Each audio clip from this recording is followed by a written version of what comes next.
Quand Dieu ferme une porte, reconnaître la réorientation spirituelle. Les premiers pas pour reconnaître quand Dieu réoriente le chemin de votre vie. Quand la vie ne suit plus votre plan. Il y a des saisons dans la vie où vous vous réveillez chaque matin avec un sentiment difficile à nommer. Ce n'est pas une douleur intense. Ce n'est pas tout à fait un désespoir évident. Mais plutôt un vide silencieux, un murmure au fond de votre cœur. Quelque chose ne va plus. Vous continuez à aller au travail. Vous remplissez toujours vos responsabilités. Vous entretenez toujours vos relations habituelles. Vous priez toujours, vous croyez toujours en Dieu. Mais dans votre cœur, une question se répète sans cesse. Pourquoi tout semble-t-il bloqué? Pourquoi ce qui était si fluide devient-il maintenant si lourd? Beaucoup de gens dans cette situation pensent qu'ils ont échoué. Ils se reprochent de ne pas avoir fait assez d'efforts, de ne pas être assez fidèles, de ne pas être assez saints. Mais ce que peu de gens réalisent, c'est index revers pointant vers la droite blanc, c'est précisément dans ces saisons de confusion que Dieu travaille souvent le plus puissamment. Bien souvent, Dieu ne détruit pas notre vie, il la réoriente. Dieu ne parle pas toujours comme nous l'attendons. Si nous avions le choix, la plupart d'entre nous voudraient que Dieu parle très clairement. Une confirmation certaine. Une direction spécifique. Une réponse immédiate. Mais en réalité, Dieu agit rarement de cette façon. Il ne nous donne pas toujours une carte détaillée. Il n'explique pas chaque tournant. Il ne dit pas toujours pourquoi une porte doit se fermer. Au lieu de cela, Dieu parle souvent par des signes silencieux. Une porte qui se ferme soudainement. Une opportunité qui ne se poursuit plus. Une paix intérieure qui disparaît. Une fatigue inexpliquée. Un sentiment de ne plus appartenir à l'endroit où l'on se trouve. Ce n'est pas une coïncidence. Ce sont des signaux spirituels, mais ils sont très faciles à ignorer si nous ne sommes pas éveillés. Distinguez entre l'échec et la réorientation de Dieu. L'échec vous dit « Tu n'es pas assez bon ». La réorientation de Dieu vous dit « Ce chemin n'est plus le tien ». L'échec vous fait honte. La réorientation vous invite à grandir. Quand Dieu ferme une porte, il ne le fait pas pour vous rabaisser, mais pour vous protéger, vous préparer et vous placer au bon endroit. Nous pensons souvent que lorsque tout se termine, Dieu nous a abandonnés. Mais la vérité est index revers pointant vers la droite blanc, Dieu est souvent très proche de nous lorsqu'il réoriente notre vie. Pourquoi Dieu ferme-t-il des portes? Pour nous protéger. Dieu voit des choses que nous ne voyons pas. Une porte ouverte aujourd'hui peut devenir un fardeau demain. Il y a des chemins qui semblent très bons, mais qui assécheront votre âme. Pour nous aider à grandir. Dieu ne nous laisse pas éternellement au même endroit juste parce qu'il est familier. La foi ne peut pas grandir si nous n'apprenons pas à marcher quand nous n'avons plus de certitude. Pour remettre notre vie sur la bonne voie. Tous nos plans ne sont pas mauvais. Mais tous les plans ne correspondent pas à la volonté de Dieu. Index revers pointant vers la droite blanc, Dieu ne change pas le but qu'il a pour vous, il change le chemin pour l'atteindre. Pourquoi résistons-nous souvent à la réorientation? Nous ne résistons pas à Dieu par méchanceté. Nous résistons par peur. Peur de l'inconnu. Peur de perdre ce qui est familier. Peur de devoir recommencer. Peur de décevoir les autres. Peur d'admettre qu'une saison est terminée. Beaucoup préfèrent rester devant une porte fermée, plutôt que de s'engager sur un nouveau chemin qu'ils ne comprennent pas encore. Mais la foi ne consiste pas à s'accrocher à ce qui est familier. La foi commence là où s'arrête la certitude. Quand tout est bloqué, Dieu parle. Il y a des moments où vous priez, mais vous ne voyez aucun changement. Vous faites des efforts, mais tout fait du surplace. Vous redoublez d'efforts, mais sans résultat. Ce n'est pas toujours une épreuve ou une attaque spirituelle. Ce n'est pas toujours parce que vous manquez de patience. Parfois, c'est Dieu qui vous dit doucement. Plus par ce chemin. Dieu parle aussi à travers le retard, le silence, l'arrêt. Le silence de Dieu ne signifie pas son absence. Bien souvent, c'est sa façon de nous apprendre à écouter plus profondément. Le danger de forcer l'ouverture d'une porte que Dieu a fermée. Quand nous essayons de forcer une porte que Dieu a fermée, nous nous épuisons. Nous perdons notre paix. Nous vivons dans une frustration prolongée. Nous pouvons nous blesser nous-mêmes et blesser les autres. Dieu ne bénit pas ce qu'il n'a pas initié. Forcer une porte peut apporter des résultats temporaires. Mais cela conduit généralement à une profonde fatigue par la suite. Les premiers signes que Dieu vous réoriente. Ce qui vous passionnait autrefois n'a plus de vie. Vous ressentez une étrange paix à l'idée de lâcher prise. Des obstacles surviennent continuellement, ce n'est plus une coïncidence. Votre cœur est attiré vers autre chose. Rester vous coûte plus que de partir. Ces signes ne visent pas à vous effrayer. Ils vous sont donnés pour vous éveiller. Dieu ne reprend jamais sans préparer. Dieu n'est pas cruel. Il ne ferme jamais une porte sans une intention d'amour. Avant de fermer, il prépare votre cœur. Avant de réorienter, il façonne votre caractère. Avant de vous emmener ailleurs, il vous apprend à lui faire confiance d'une nouvelle manière. Une invitation au discernement. La saison que vous vivez n'est peut-être pas une punition, n'est pas un retard, n'est pas un échec. Index revers pointant vers la droite blanc, c'est peut-être une invitation spirituelle. Une invitation à ralentir. Écouter plus profondément. Lâcher ce qui est ancien. Et faire confiance à celui qui voit plus loin que vous. Seigneur, fais-moi reconnaître quand tu fermes une porte. Fais que je n'essaie pas de retenir ce que tu retires.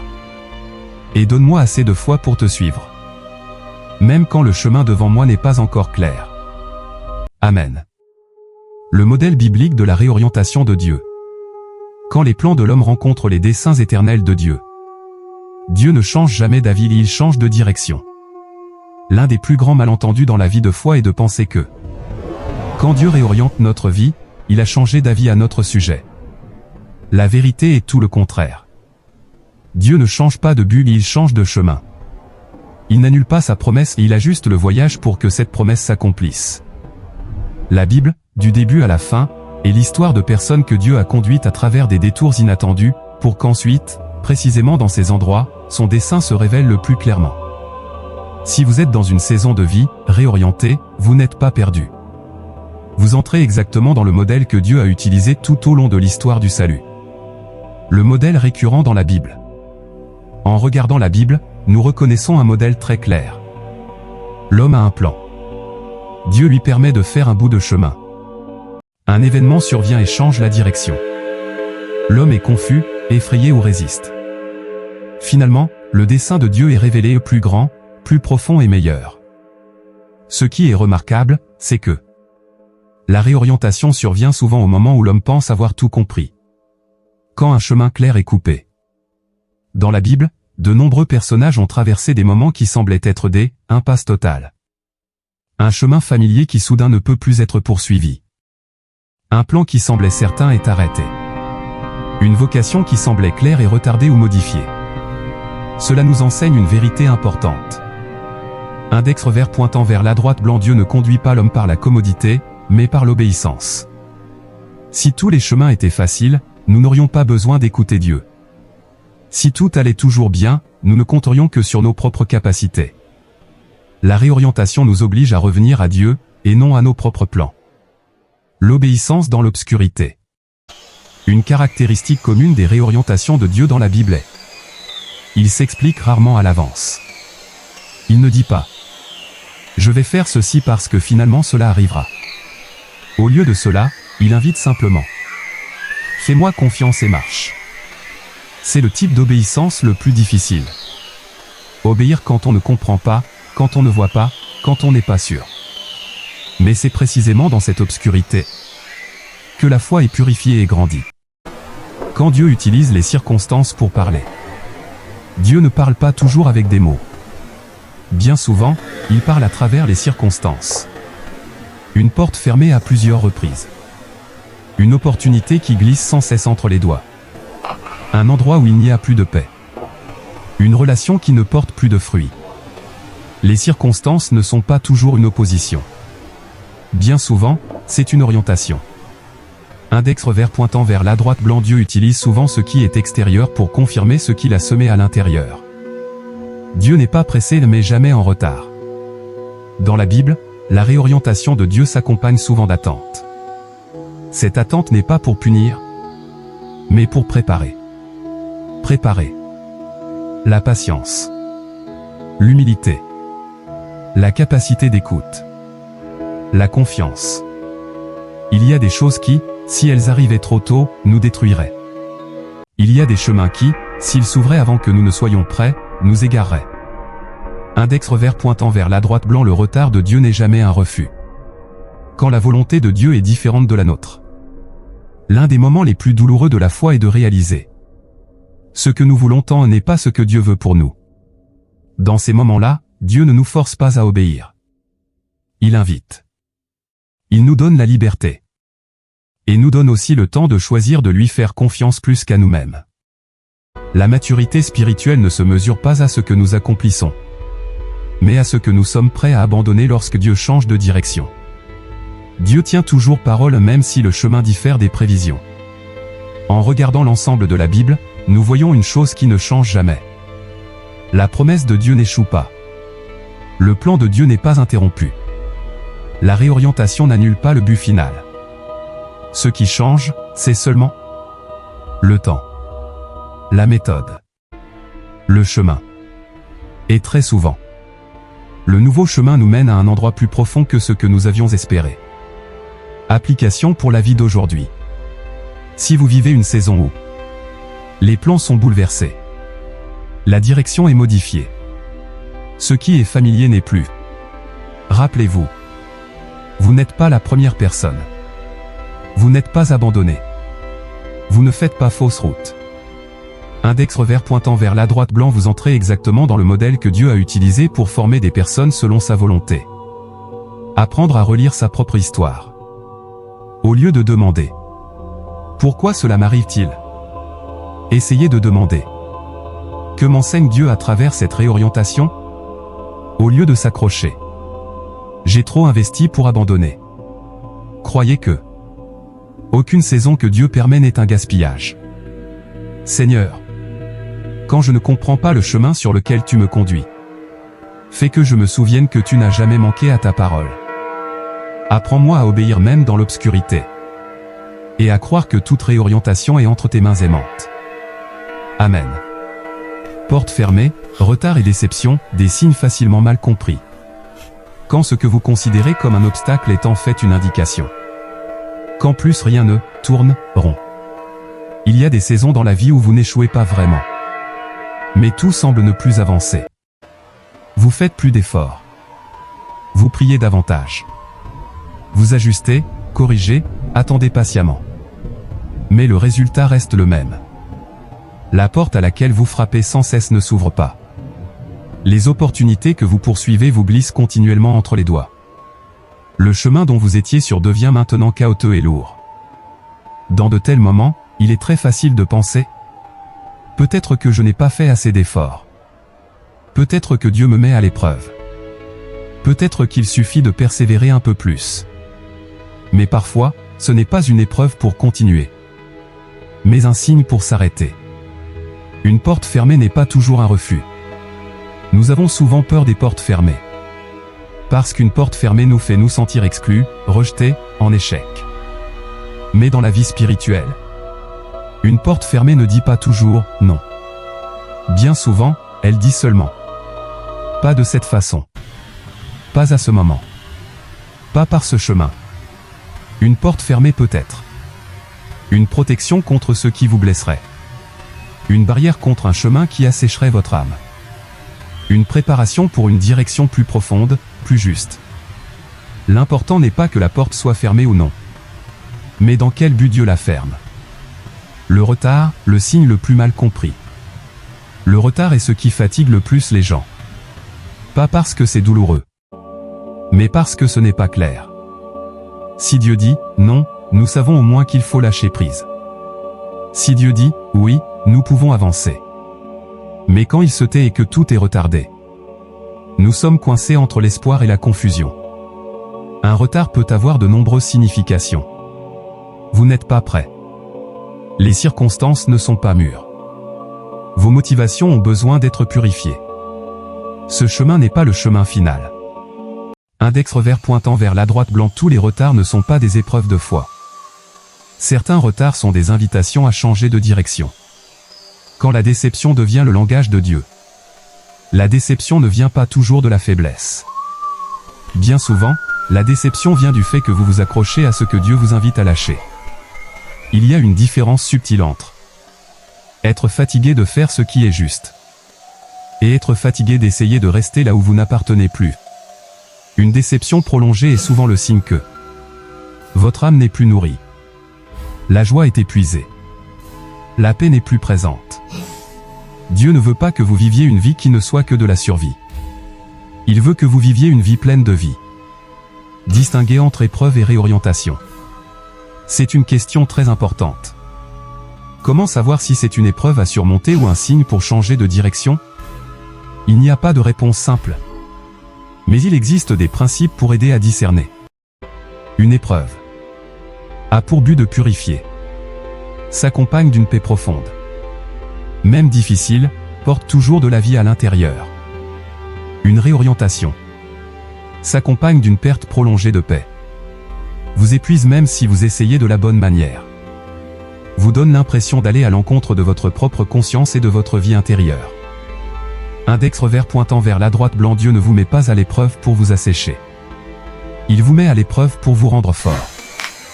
Quand Dieu utilise la répétition pour envoyer un signal, un seul obstacle peut n'être qu'une difficulté.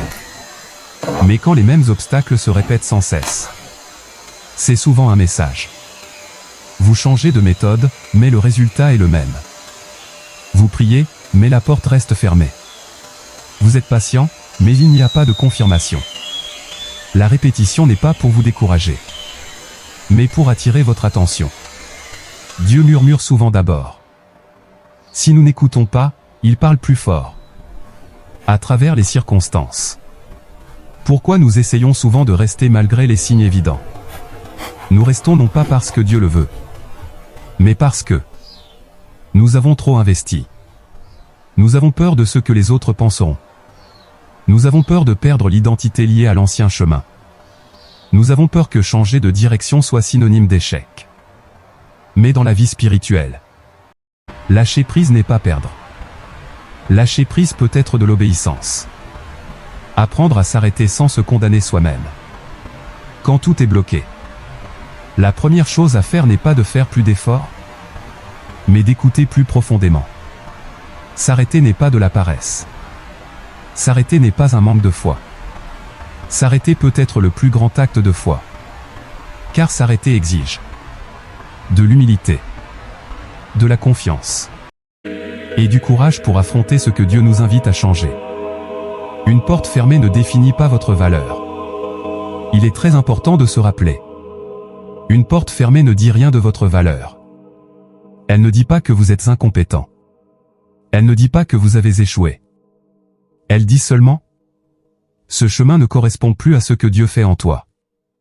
Votre valeur ne vient pas d'un titre, d'une position, du succès. Votre valeur vient du fait que vous appartenez à Dieu et que vous marchez dans sa vérité. L'invitation de la partie 3. Si vous êtes dans une saison de portes fermées successives, retard prolongé, déception silencieuse, ne vous blâmez pas trop vite. Ne forcez pas hâtivement l'ouverture de ce que Dieu est en train de fermer. Demandez-vous: vers quelle autre direction Dieu m'invite-t-il à regarder? Prière. Seigneur, quand je me sens déçu et dans l'impasse, donne-moi de savoir m'arrêter au lieu de forcer pour continuer. Ouvre les oreilles de mon cœur pour entendre ce que tu murmures. À travers les portes fermées et les retards. L'inquiétude ceinte dans l'âme. Quand le malaise intérieur n'est pas de l'anxiété, mais une invitation de Dieu. Quand tout va bien à l'extérieur, mais qu'à l'intérieur il n'y a pas de paix. Il y a des saisons dans la vie où, vu de l'extérieur, tout semble aller bien. Le travail est régulier. Les relations sont toujours là. La vie n'a pas de bouleversement majeur. Mais au plus profond de vous, vous n'avez plus de paix. Ce n'est pas une peur panique. Ce n'est pas un stress évident. Mais plutôt un sentiment sourd, persistant, difficile à nommer. Vous ne pouvez pas dire exactement ce qui ne va pas. Mais vous savez, quelque chose ne va pas. Beaucoup s'empressent d'étiqueter ce sentiment comme de la faiblesse, un manque de foi, de l'anxiété infondée. Mais dans la vie spirituelle, toute inquiétude ne vient pas de la peur. Certaines inquiétudes viennent de Dieu. Qu'est-ce que l'inquiétude sainte?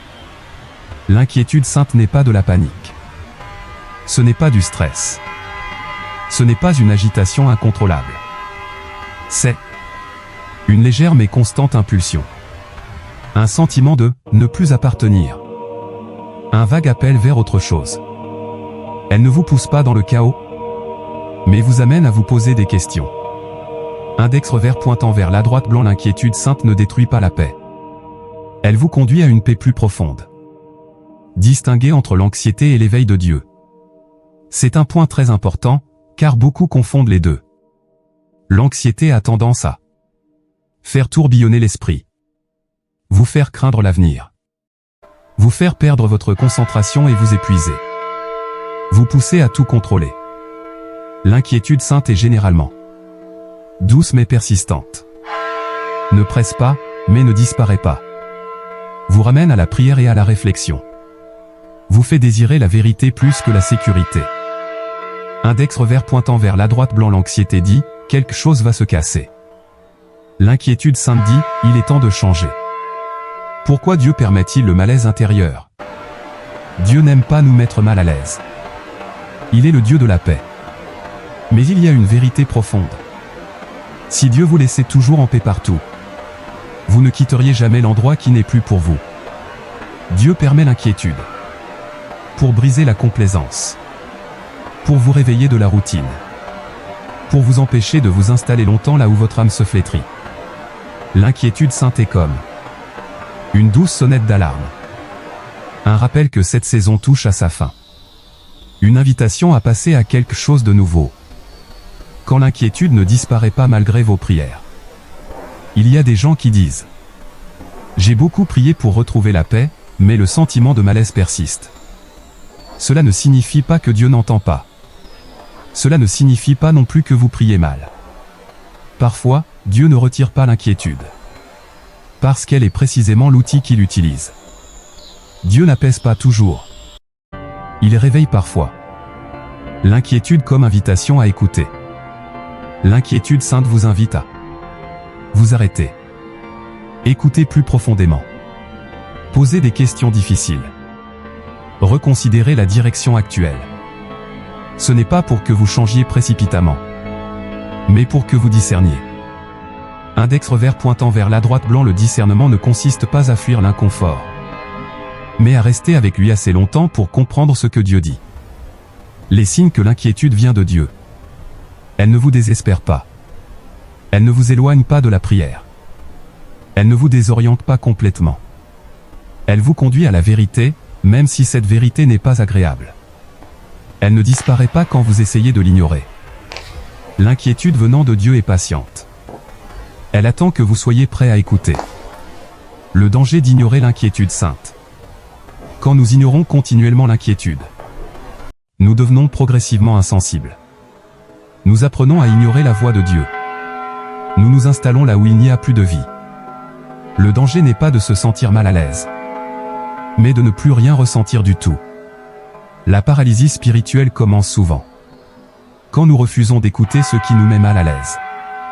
L'inquiétude n'exige pas que vous agissiez immédiatement. Il est très important de comprendre. L'inquiétude sainte ne vous pousse pas à sauter précipitamment. Elle ne dit pas « Lâche tout, tout de suite ». Elle dit « Fais attention. Prépare-toi. Reste avec moi dans l'écoute. » Dieu n'est pas pressé. Il vous donne le temps pour que votre cœur rattrape ce qu'il est en train de faire. Apprendre à accueillir le malaise sans peur. Au lieu de résister à l'inquiétude. Essayez de la reconnaître. La porter dans la prière. Demandez à Dieu, à quoi m'invites-tu? Parfois, la réponse ne vient pas immédiatement. Mais la clarté viendra au bon moment. L'invitation de la partie 4. Si vous vivez avec un malaise léger mais persistant, ne vous empressez pas de l'étiqueter comme une faiblesse. C'est peut-être que Dieu frappe à la porte de votre cœur. Non pas pour vous perturber, mais pour vous conduire à un endroit plus profond de la vie. Prière. Seigneur, quand mon cœur n'est plus aussi paisible qu'avant, fais que je n'ai pas peur. Apprends-moi à discerner entre l'anxiété et ton appel. Et donne-moi le courage d'écouter ce à quoi tu m'invites. Amen. Quand la passion s'épuise et que la motivation disparaît. Discerner entre une fatigue passagère et le signe qu'une saison est terminée. Quand ce qui vous faisait vivre vous épuise maintenant. Il fut un temps où vous faisiez cela avec joie. Vous vous réveillez avec de la motivation. Vous étiez prêt à vous sacrifier, à faire des efforts et à faire 1 kilomètre de plus. Mais ensuite, peu à peu, tout a changé. Non pas parce que vous êtes plus paresseux. Non pas parce que vous avez perdu votre discipline. Non pas parce que vous n'aimez plus Dieu. Mais parce que la passion s'est épuisée. La motivation ne coule plus comme avant. Et ce qui vous faisait vivre autrefois ne vous fait plus que survivre aujourd'hui. Dans de tels moments, beaucoup de gens se sentent coupables. Ils pensent. Peut-être que ma foi s'est refroidie. Peut-être que je ne suis plus fidèle. Peut-être que je me suis trompé depuis le début. Mais dans de nombreux cas, ce n'est pas un déclin mais le signe d'un changement de saison. Dieu ne maintient pas toujours la passion pour vous faire rester. Nous pensons souvent. Si quelque chose vient de Dieu, il maintiendra toujours la flamme pour nous. Mais en réalité, ce n'est pas le cas. Il y a des saisons où Dieu permet que la passion diminue. Pour que vous ne viviez pas d'émotion. Mais que vous appreniez à vivre par une obéissance plus profonde. Et il y a d'autres saisons où Dieu laisse la passion s'épuiser. Parce que ce que vous faites a accompli son but dans votre vie. Index revers pointant vers la droite blanc. Dieu ne maintient pas toujours ce qui est bon. Il vous conduit vers ce qui est juste. Distinguer entre la fatigue et la fin d'une saison. C'est un discernement très important. La fatigue, c'est généralement. Vous avez besoin de vous reposer. Vous avez trop travaillé. Vous avez besoin de récupérer physiquement et mentalement. La fatigue diminuera lorsque vous vous reposerez. La fin d'une saison, c'est généralement. Même en vous reposant, vous ne retrouvez pas la flamme. Même en priant, vous n'avez plus de paix à continuer. Vous sentez que vous essayez de maintenir ce que Dieu ne nourrit plus. Index revers pointant vers la droite blanc. Le repos restaure les forces. Mais ne ressuscite pas une saison qui est terminée. Quand ce qui était une vocation devient un fardeau. Il y a des choses qui, au début, viennent vraiment de Dieu. Elles arrivent au bon moment. Elles portent des fruits. Elles vous font grandir. Mais tout ce qui est juste pour une saison ne doit pas nécessairement durer toute la vie. Quand la vocation d'une saison est achevée, la joie disparaît peu à peu. Le service devient une obligation. La responsabilité devient un fardeau. Non pas parce que vous devenez mauvais, mais parce que vous êtes retenu là où vous n'êtes plus nourri. Le sentiment de culpabilité quand on veut lâcher prise. L'une des choses les plus difficiles quand la passion s'épuise est le sentiment de culpabilité. Vous pensez. J'ai promis. Les autres comptent sur moi. J'ai trop investi. Mais il faut se rappeler. Lâcher prise sur ce que Dieu a achevé n'est pas une trahison, mais de l'obéissance. Dieu n'a pas besoin que vous soyez fidèle à un rôle. Il a besoin que vous soyez fidèle à son appel actuel. Dieu ferme l'ancien pour préparer quelque chose de plus grand. Quand Dieu permet que la motivation disparaisse, ce n'est pas toujours parce que la nouveauté est prête. Bien souvent, c'est une phase de vide. Un silence. Ce silence vous apprend à ne pas vous définir par ce que vous faites. Guérit votre dépendance aux résultats. Vous prépare à une obéissance plus mature. Index revers pointant vers la droite blanc. Dieu vide souvent vos mains avant d'y placer ce qu'il a préparé. Ne vous empressez pas de combler le vide. Quand la passion disparaît, le réflexe naturel de l'homme est de combler. Trouver un nouveau travail immédiatement. Prendre d'autres responsabilités. S'occuper pour ne pas avoir à affronter le vide. Mais le vide n'est pas un ennemi. C'est l'espace que Dieu utilise pour vous parler. Si vous le comblez trop vite, vous pourriez manquer ce qu'il prépare. Quand rester vous assèche, partir peut être de l'obéissance. C'est une vérité difficile à accepter. Rester n'est pas toujours être fidèle. Il y a des moments où rester n'est que de la peur. Partir, dans ces cas-là, exige une foi bien plus grande. Pas partir loin de Dieu, mais partir à la suite de Dieu, vers là où il conduit. Des questions pour vous aider à discerner. Si votre passion s'est épuisée, demandez-vous, cela porte-t-il encore des fruits en moi? Ai-je encore la paix pour continuer? Est-ce que je le fais par obéissance ou par peur de lâcher prise? Dieu m'invite-t-il à passer à une autre saison? Ne répondez pas trop vite. Apportez ces questions dans la prière. L'invitation de la partie 5. Si vous n'avez plus la flamme pour ce qui était autrefois très familier, ne vous empressez pas de vous condamner. Il est possible que Dieu referme doucement un chapitre. Non pas pour vous vider, mais pour écrire la suite de l'histoire plus en profondeur. Prière. Seigneur, quand je n'ai plus la même passion qu'avant, fais que je n'ai pas peur et que je ne me condamne pas. Donne-moi de savoir discerner entre la fatigue et l'appel à changer de saison. Et le courage de te suivre. Même quand je ne vois pas encore ce qui vient ensuite. Amen. Faire confiance au dessein de Dieu dans toutes les saisons de la vie.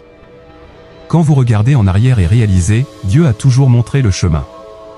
Que verrez-vous en regardant en arrière sur votre parcours? Quand vous regardez en arrière sur tout le parcours que vous avez traversé. Les portes fermées. Les retards prolongés. Les saisons de malaise. Les moments où la passion s'est épuisée. Les vides qui vous ont effrayé. Vous pourriez réaliser une chose très étrange. Index revers pointant vers la droite blanc. Dieu n'a jamais été absent.